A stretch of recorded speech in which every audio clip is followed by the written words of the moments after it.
Bonjour à tous, c'est Timothée, j'espère que vous allez bien et cette semaine on revient ensemble sur le P1 de Santiago de la semaine dernière.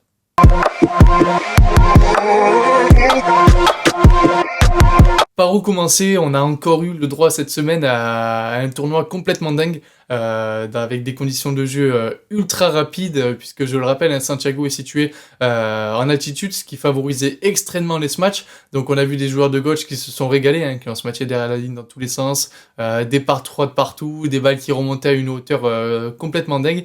Et ce qui a produit quelques surprises, puisque les conditions de jeu étaient vraiment différentes par rapport à d'habitude. Dans un premier temps, on a eu Garrido Gineno, la tête de série numéro 5, qui ont perdu dès le deuxième tour face au 35e joueur mondial et au 46e joueur mondial. Donc voilà, grosse surprise pour Garrido Gineno et surtout gros coup dur. Donc voilà, on a hâte de voir un petit peu comment ils vont réussir à se relever pour revenir plus fort sur les prochains tournois. On a aussi eu Paquito Bergamini qui ont été tenus en échec contre Théo Libac, qui ont fait un parcours d'ailleurs juste exceptionnel, hein, on reviendra dessus d'ailleurs tout à l'heure. On a aussi eu des finales qui ont encore été reportées à cause des conditions météo au lundi initialement. Ensuite on a eu voilà, la finale femme, on reviendra dessus, hein, qui a été arrêtée pour la pluie et qui a finalement été arrêtée définitivement. On a Stupa qui est tombé malade, qui a pas pu jouer malheureusement la finale homme.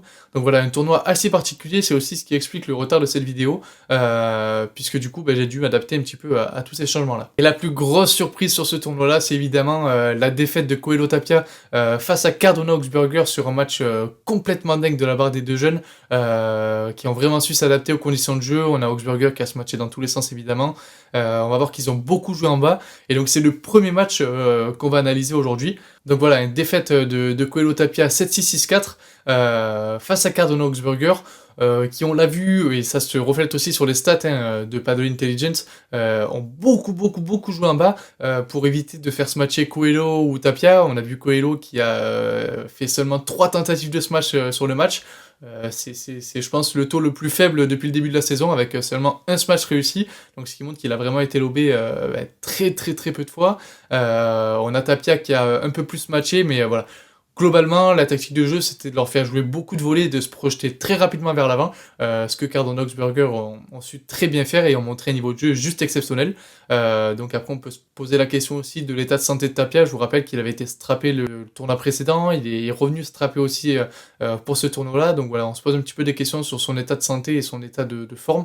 Mais si vous voulez mon avis, il n'est pas à 100% de son potentiel en ce moment. Donc au niveau des stats, qu'est-ce que ça donne? Donc vous vous en doutez bien, hein, si les smatchs sortaient dans tous les sens, forcément on a beaucoup moins d'échanges. Voilà, donc la durée moyenne pour ce match d'échange était de 5,6. Le meilleur smatcher du match, évidemment, c'est Leo Augsburger, avec 11 smatchs réussis sur 16 tentatives. Le pire joueur, ou en tout cas celui qui a eu la plus mauvaise note sur ce match-là, c'est Tapia, avec moins 4,88 de notes. Donc voilà, on l'a vu, hein, on a eu beaucoup d'erreurs forcées, beaucoup de smatchs qui se faisaient contrer par Léo, et ça se reflète dans les stats, puisque Tapia a 15 points gagnants pour 10 fautes directes et 14 fautes provoquées.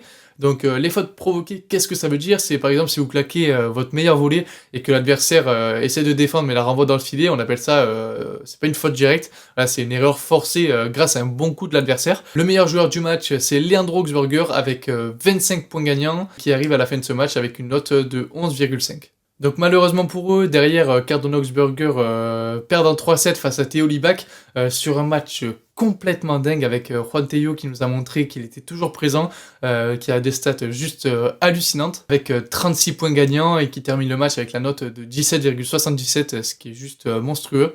Il a touché 62% des balles sur le match. Je sais pas si vous vous en rendez compte, mais ça veut dire qu'il a pris énormément de place. Il a aussi pris ses responsabilités, hein, puisqu'ils ont beaucoup d'écart, 10 ans d'écart avec Tino Libac. Donc ça montre qu'il a vraiment pris ses responsabilités et qu'il est allé chercher ce match au bout de lui-même. On a vu Leo Augsburger qui a été tenu plus en échec, plus de difficultés, avec notamment beaucoup de fautes directes. Il termine le match avec du coup 29 points gagnants pour 28 fautes directes, et avec un ratio qui est quand même pas terrible. Donc concernant les demi-finales, on a eu donc évidemment, hein, une demi-finale complètement inédite entre Tino Libac, Juan Tello et Stupa Lebron, donc la tête de série 13 contre la tête de série 3. Et au final, Stupa Lebron qui réussissent à accéder à la finale en 3-7, 6-3, 3-6, 1-6. Au niveau des stats, on a une moyenne d'échange assez faible, comme j'expliquais tout à l'heure, avec ici en moyenne 5,7 échanges par point. Le meilleur smatcher, c'est Juan Lebron avec 11 smash réussis sur 16 tentatives. Le pire joueur, c'est Tino Libac qui est un petit peu craqué et qui obtient la note de moins 16,15 avec 17 points gagnants et 25 fautes directes. Le meilleur joueur, c'est aussi Lebron, avec 15,31 de notes et 28 points gagnants pour seulement 12 fautes directes. Donc voilà, comme je vous le disais par rapport à Libac, on voit qu'il a craqué notamment sur le troisième set, comme nous le montre ce graphique de Paddle Intelligence. Donc pour rappel, à chaque fois que je vous donne les notes des joueurs et que je vous montre ce graphique-là, en fait Paddle Intelligence va faire des analyses en fonction des points gagnants, en fonction des points perdus, des fautes directes, des erreurs forcées, etc.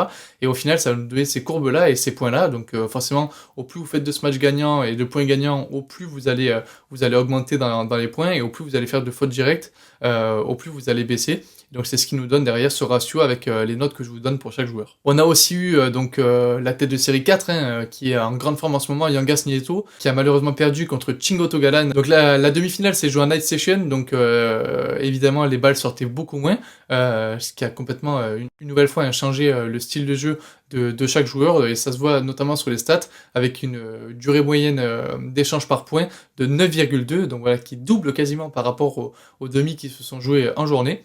Et on a le plus long point du match qui a duré 50 échanges. Je sais pas si vous vous rendez compte, mais c'est complètement dingue. Le meilleur smatcher du match, c'est Alejandro Galan, avec 13 smash réussis sur 27 tentatives. On a Chingoto et Nieto qui ont eu un très très bon ratio, puisque Nieto fait quand même 8 sur 9 au smash, et Chingoto qui fait 6 sur 7. Le pire joueur de cette demi-finale, ça a été Mike Yangas, avec moins 7,63 de notes, avec 11 points gagnants pour 12 fautes directes. Le meilleur joueur, c'est Galan, avec 17,49 de notes et 26 points gagnants pour 14 fautes directes.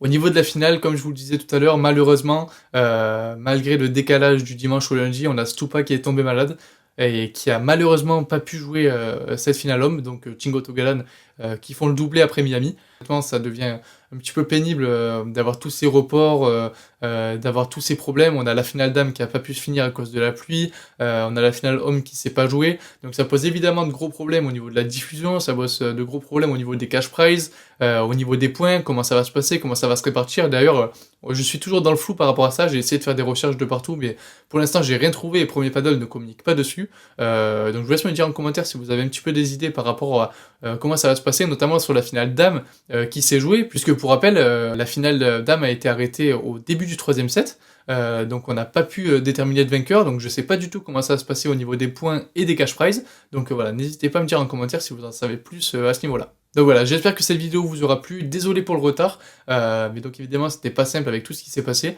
Je vous laisse me dire en commentaire ce que vous pensez de tout ça, et je vous dis à très bientôt pour un nouveau débrief.